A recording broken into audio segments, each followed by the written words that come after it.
Hello, and we're still at home, still in my little room, still in front of my computer, still sitting indoors, still stuck, still can't go out. But yeah, let's do something for you guys again. I put on a post on Facebook, if you saw in my last week's video, or last video a couple of weeks ago, depending on when I put it out. I was asked, I put on Facebook some inspiration to make a video for you. I don't need inspiration all the time, but trying to do stuff on the computer I do, because I'm not great at it. So basically I asked the question, I got a few answers, and Anthony Hart, which I also mentioned in the last video, and I put a link up for you so you can check out the last video so you know what this one's all about. He actually asked me pick a few images from my last 6 months and do a bit of talk on them, a bit of process talk. What the thought process was behind taking the images, why I took it, the challenges I had to take it, and what I would do different now. So I've had a quick look on the last 6 months photos, the last 6 months videos. Most of them you've seen, apart from the last couple. I've got the videos made, it's ready to go out, but at the moment it's just still sitting there on the computer, and I'm going through these home videos, these COVID videos at the moment. So yeah, let's flick over to Lightroom, and I'll show you the images I've got set up in Lightroom. I've got them in a collection for you so you can actually have a look and see what it is I'm talking about. So I'm just going to start record on the screen. Right, here we go. We've got Lightroom up, and as you can see in front of me, we've got 3 images from Botomir, 1, 2 and 3. You must have seen that video. If you ain't, I'm going to put the link up as I talk, so the video links will go up and you can go back and see this video for Botomir. I've also got a photo here from Ferry Pools, which again I did a bit of a focus stacking, I think it was, video. Again, link's going to go up for that. I've got a picture from the 4 waterfalls. This is actually a 42 image stack. Yep, you heard me say that. It's a 42 image stack. So I'll go across the process of basically how and what it was I wanted to take for that image. Then I've got another one from, or I've actually got 2. I've got 2 images from Storm Dennis rather. What I had to go through to get these images, so I'm gonna do that. It's basically about the selfie image, and then the one that the base image for the selfie image. I've also got another one from that same storm. It was another video, part 2 of the video, where we got a nice sunset. And then these images here, you haven't seen these images yet. The first one is early in the morning. I'll explain that one in a moment. And then you've got 2 look very similar with a rainbow in. These were all taken in Glenateef area, and yeah, I had a day up in Scotland, and the video is yet to be shown. It will come out. It's a 2-part video, and I hope you'll watch it and comment as and when. So thought process. Let's get into one. Let's get into this one. I've got this written down so I can see what it is Anthony wanted me to ask him, or wanted me to answer.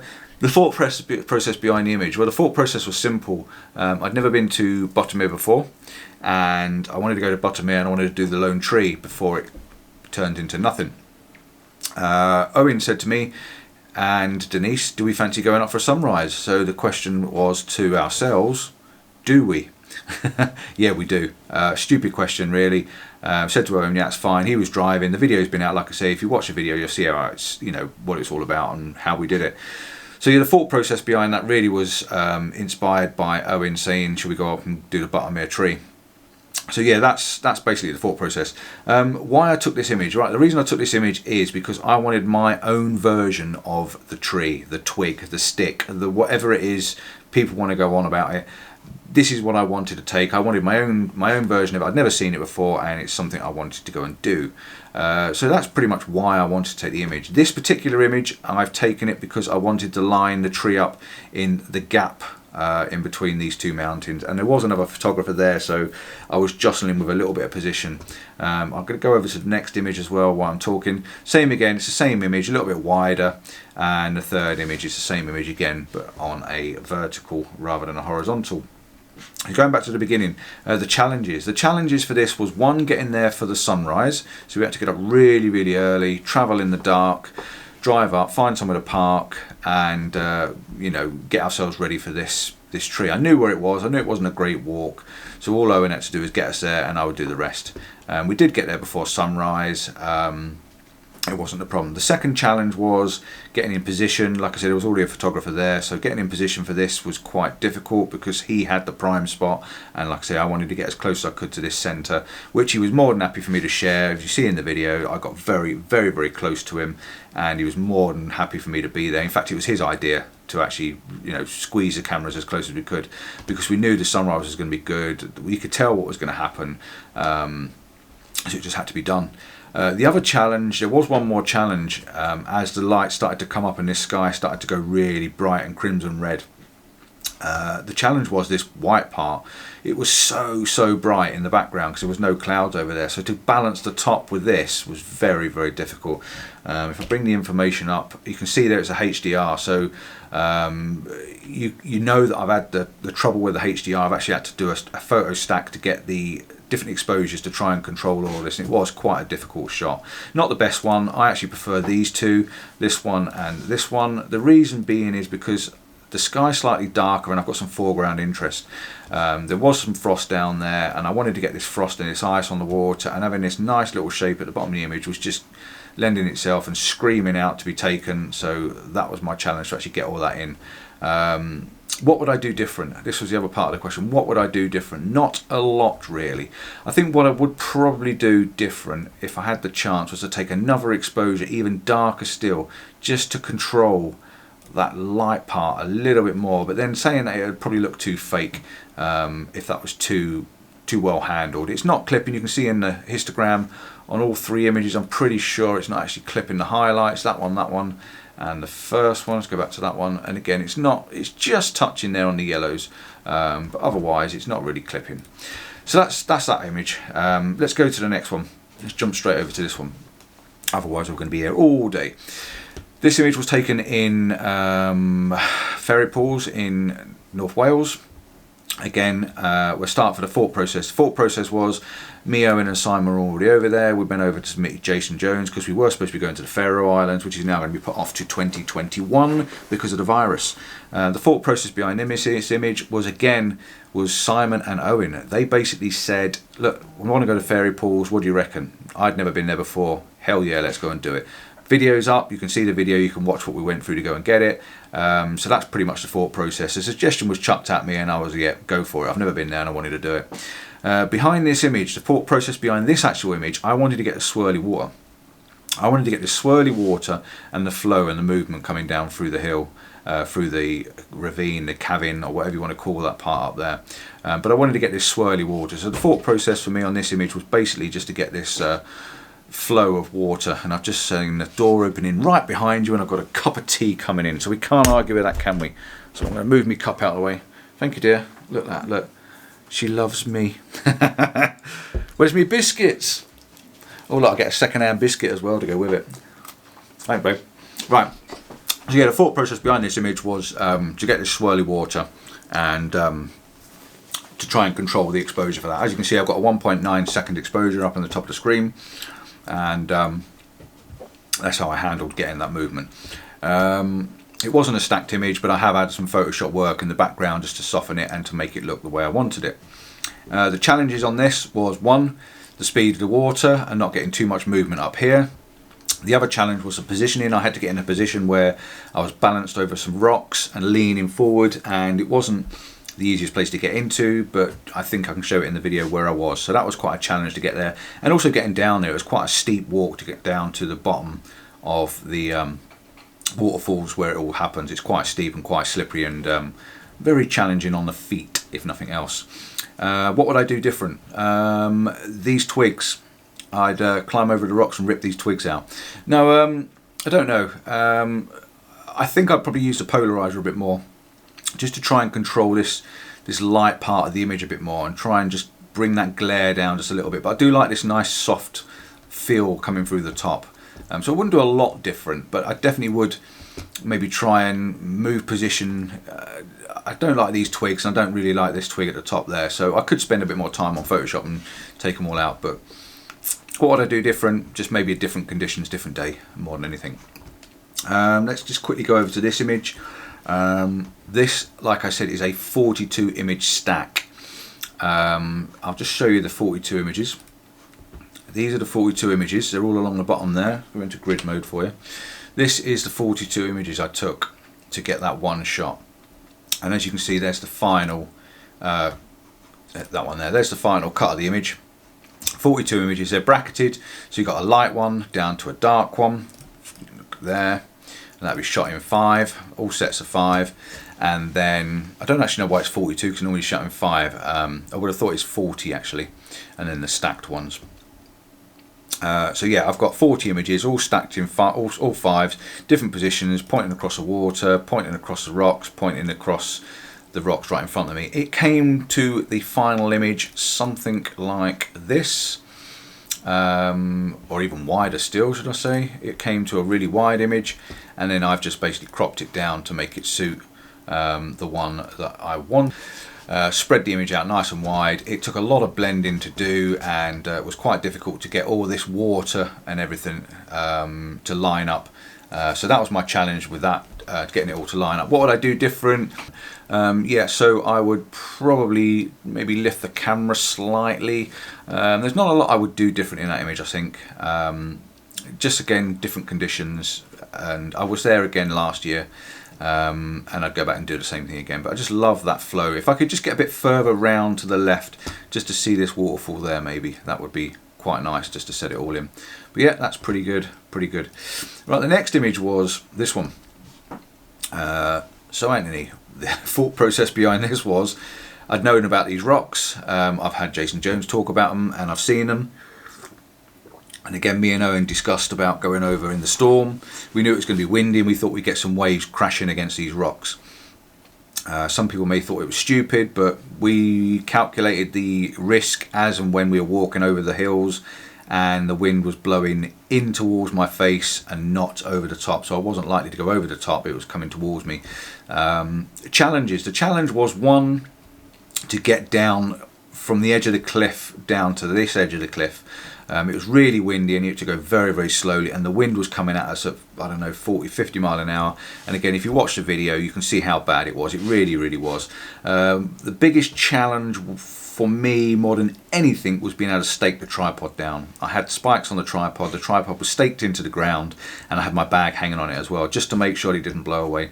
I got this base set up, this base image set up, and then all I had to do was add myself to the image. So got it on a 10-second timer. Like I said, the tripod was pinned down. In fact, I didn't even have my bag on this time, but the tripod was that low and the legs were spread out and the spikes were pinned in. It was the only way to actually get the tripod to stay there. And then I quickly did a 10-second timer, run over, got myself in position, and bang, got the shot. So that's pretty much why I took that. I wanted a decent selfie of the conditions, and I just love the feel of it. What would I do different? Not a lot really in this picture. Not a lot at all. I like the way it is. I suppose this here, this part of the image there, if you can just look at that part of the image, I'd just like to be able to see the separation there and get the water coming through there. But by doing that, I lose this ridge coming through the image. If I go back to the other one, you'll see what I mean. I've got this lovely ridge coming through the image there. But trying to get that gap there, you'd have to have a slightly higher tide, but we couldn't play with the tide. We had the conditions we had. Next image was the same day, but later on in the afternoon, another video. Part 2. This was another image stack. If I go over to there, you can see this is a 5. You can see this is a 1, 2, 3, 4, 5 image stack. They were the 5 images I took to produce the next, the last one. So we had to stick them together just to get the balance between the really, really bright sunlight. You can see it's not clipping, and then the dark shadows. The darks, there's quite a lot of darks in it, but I do like the way it's quite dark.